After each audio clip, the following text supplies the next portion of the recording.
Bismillahirrahmanirrahim. Assalamu alaikum. This is Dr. Nusrat Arif and you are watching Cure with Homeopathy. Uric acid کا بڑھنا یا hyper یوریسیمیا ایک بہت ہی common problem ہے جس سے آج کل بہت تیزی سے لوگ متاثر ہو رہے ہیں۔ Uric acid is a breakdown of purine. Purine ایک ایسا کیمیکل ہے جو کہ ہمارے کھانوں اور مشروبات سے حاصل ہوتا ہے۔ ہماری باڈی میں پیورین کی جب میٹابولزم ہوتی ہے تو اس سے باڈی میں یوریٹس بنتے ہیں۔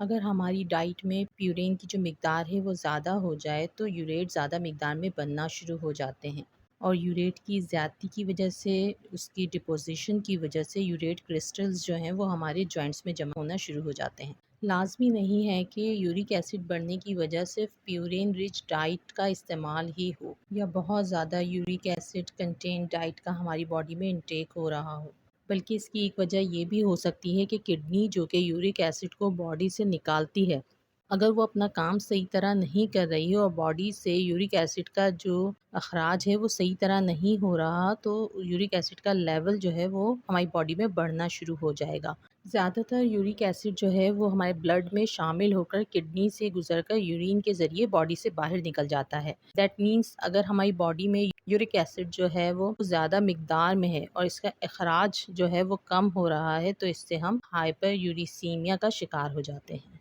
تھائرائڈ ہارمونز کی ڈیفیشنسی کی وجہ سے بھی یورک ایسڈ کا خطرہ بڑھ سکتا ہے۔ وہ اس طرح کہ تھائرائڈ ہارمونز کی ڈیفیشنسی کی وجہ سے پیورین کا میٹابولزم جو ہے وہ متاثر ہوتا ہے اور کڈنیز میں جو ہے وہ خون کے بہاؤ اور فلٹریشن کی شرح کم ہو جاتی ہے، جس کی وجہ سے یورک ایسڈ بڑھ جاتا ہے۔ اس کے علاوہ موٹاپا بھی یورک ایسڈ کے بڑھنے کی ایک وجہ ہو سکتا ہے۔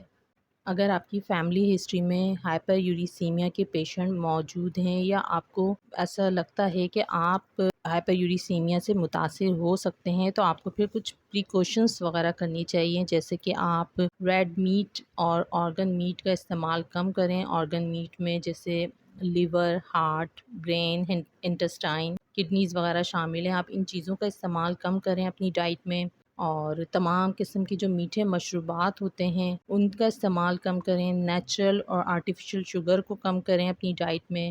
اس کے علاوہ سوڈا مشروبات وغیرہ اور ایسے فروٹس جن میں فرکٹوز کی مقدار زیادہ ہوتی ہے ان کا استعمال اپنی ڈائٹ میں جو ہے وہ لمیٹڈ کریں۔ شیل فش، لابسٹر وغیرہ جو ہوتے ہیں، لابسٹر اور شرمپس، ان کا استعمال بھی ڈائٹ میں کم رکھیں کیونکہ یہ بہت تیزی سے پیورین کو بناتے ہیں جس سے یورک ایسڈ کا خطرہ بڑھ سکتا ہے۔ یہ مین سمٹمز میں جوائنٹس میں بہت زیادہ سویلنگ اور سیویئر پین ہوتا ہے جو کہ گھٹنوں میں، ایڑیوں میں اور پیر کے انگوٹھوں میں نمایاں طور پر نوٹس کیا جا سکتا ہے۔ اس کے علاوہ جو جوائنٹس کے آس پاس کی اسکن ہوتی ہے وہ ریڈ کلر کی یا پرپل کلر کی ہوتی ہے، بہت شائنی ہوتی ہے اسکن، اگر اسے ٹچ کیا جائے تو وہ گرم محسوس ہوتی ہے۔ زیادہ تر ان سمٹمز کو گاؤٹ یا گٹھیا کے مرض کے طور پر جانا جاتا ہے۔ اس کے علاوہ یورک ایسڈ کی زیادتی سے کڈنی میں سٹونز بننا شروع ہو جاتے ہیں جس کی وجہ سے یورین میں بلڈ آنے لگتا ہے۔ اس کے علاوہ اس کے سمٹمز میں نوزیا، وامیٹنگ، کولک پین وغیرہ شامل ہے، اور فلینک پین ہوتا ہے، یعنی کہ آپ کی سائٹ پہ آپ کے پہلو میں درد ہوتا ہے۔ یورک ایسڈ کی نارمل رینج میل میں 2.7 سے لے کر 7.0 mg پر ڈیسی لیٹر تک ہونی چاہیے، اور فیمیل میں 1.5 سے لے کر 6.0 mg پر ڈیسی لیٹر تک ہونی چاہیے۔ اگر اس سے زیادہ اس کی رینج بڑھتی ہے تو آپ ہائپر یوریسیمیا کا شکار ہو جاتے ہیں۔ اب ہم بات کرتے ہیں ہومیوپیتھک میڈیسنز کی، لیکن اس سے پہلے اگر آپ نے میرے چینل کو سبسکرائب نہیں کیا ہے تو پلیز میرے چینل کو سبسکرائب کریں اور ویڈیو کو لائک، شیئر اور کمنٹ کرنا نہ بھولیں۔ اگر یورک ایسڈ بڑھنے کی وجہ سے آپ گاؤٹ یعنی گٹھیا کے مرض کا شکار ہو گئے ہیں اور آپ کے پیر کے انگوٹھے میں بہت تیز درد ہوتا ہے، آپ کے جوڑوں میں بہت زیادہ سویلنگ اور درد ہے، اور بہت زیادہ جو پیر کا انگوٹھا ہے آپ کا وہ بہت زیادہ سینسٹیو ہو گیا ہے اور اس میں چھونے سے درد میں اضافہ ہو جاتا ہے، اگر پیروں کو ہلانے سے یا معمولی سی حرکت کی کوشش کرنے سے بھی آپ کو تیز شوٹنگ اور ناقابل برداشت درد ہوتے ہیں۔ آپ کے جو درد ہیں وہ شام اور رات کو زیادہ ہو جاتے ہیں، ان میں زیادتی ہو جاتی ہے، تو آپ اس کے لیے کولچیکم 30 میں یوز کریں۔ کولچیکم 30 کو آپ 5 ڈراپس دن میں 3 بار تقریباً 1/4 گلاس پانی میں ڈال کر استعمال کریں۔ اس سے انشاءاللہ آپ کے جوڑوں کے درد کا اور یورک ایسڈ کا مسئلہ آہستہ آہستہ کر کے حل ہونا شروع ہو جائے گا۔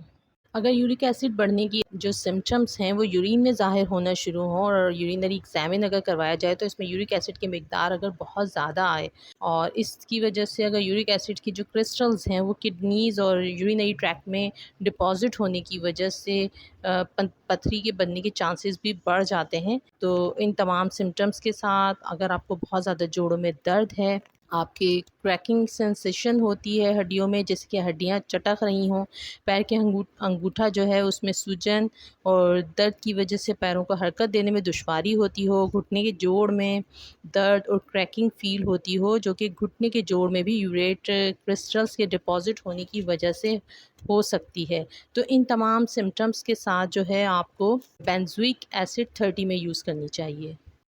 اگر خون میں یورک ایسڈ کی مقدار بہت زیادہ بڑھ جائے اور اس سے جوڑوں کے اسپیس میں جو ہے کرسٹلز ڈپازٹ ہونا شروع ہو جائے، اگر آپ کی تکلیف جو ہے وہ گوشت کے کھانے سے بڑھ جاتی ہو اور ٹخنے میں آپ کے جو ہے وہ بہت زیادہ شدید درد اور سوجن ہو اور یہ درد جو ہے وہ ٹخنے سے لے کر ٹانگ تک پھیل سکتا ہو اور حرکت کرنے پر آپ کے جو ٹخنوں کا درد ہے وہ بہت زیادہ بڑھ جائے، تو ایسی صورت میں آپ کو لیڈم پال 200 میں یوز کرنی چاہیے۔ لیڈم پال 200 میں آپ نے 5 قطرے صبح اور 5 قطرے رات میں تقریباً 1/4 گلاس پانی میں ڈال کے پینے ہیں۔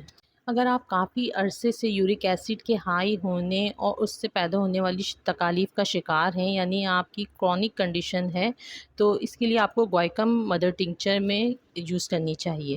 اس کا جو پیشنٹ ہوتا ہے اس کو گرمی اور گرم اپلیکیشن وغیرہ بالکل برداشت نہیں ہوتی، اس کے جو افیکٹڈ جوائنٹ ہوتے ہیں وہ بہت زیادہ گرم محسوس ہوتے ہیں۔ اس کی اہم علامات میں یہ ہے کہ مریض کی جو باڈی ہوتی ہے اس میں سے بہت زیادہ بیڈ اسمیل آتی ہے۔ یہ کرونک کنڈیشن کے لیے بہترین میڈیسن ہے، لیکن یہ ایکیوٹ کنڈیشن میں بھی دی جا سکتی ہے اگر پیشنٹ کے جو افیکٹڈ پارٹ ہیں وہ پینفل ہوں، اسٹیف ہوں اور اموبائل ہوں۔ اگر یورک ایسڈ کا لیول بڑھنے کی وجہ سے آپ کی پوری باڈی میں ان یوزول اسٹفنس پیدا ہو جائے، یعنی غیر معمولی سختی ہو جائے پوری باڈی میں، تمام باڈی کی بونز میں، ہڈیوں میں اور جوائنٹس میں، اس کے علاوہ تمام جوائنٹس کی جو اسکن ہوتی ہے اس پہ ایچنگ ہونا بھی ایک اہم سمٹمس ہے، اور اگر اس پہ گرم پانی ڈالا جائے تو درد میں آرام ملتا ہے۔ یورک ایسڈ جوڑوں کے اسپیس میں جمع ہونے سے نوڈوسائٹس ہو جائے، یعنی کہ ایسی گانٹھیں بن جاتی ہیں جو کہ ایکسٹرنلی فیل ہوتی ہیں، ان نوڈس کو انگلیوں کے جوڑوں میں، کان کا جو پننا ہوتا ہے اس میں بھی محسوس کیا جا سکتا ہے۔ اگر یہ تمام سمٹمس آپ کے اندر ہیں تو آپ کو لیتھیم کارب 200 میں استعمال کرنی چاہیے، اور اسے آپ 5 قطرے دن میں 2 بار استعمال کریں گے، صبح اور رات کو۔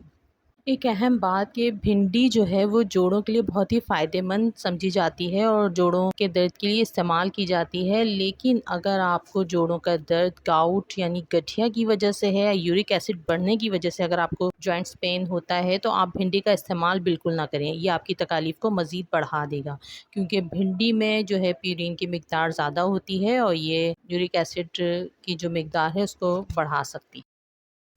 اگر آپ کو میری یہ ویڈیو یوزفل لگی ہو تو پلیز لائک اینڈ شیئر کرنا نہ بھولیں اور میرے چینل کو سبسکرائب کریں۔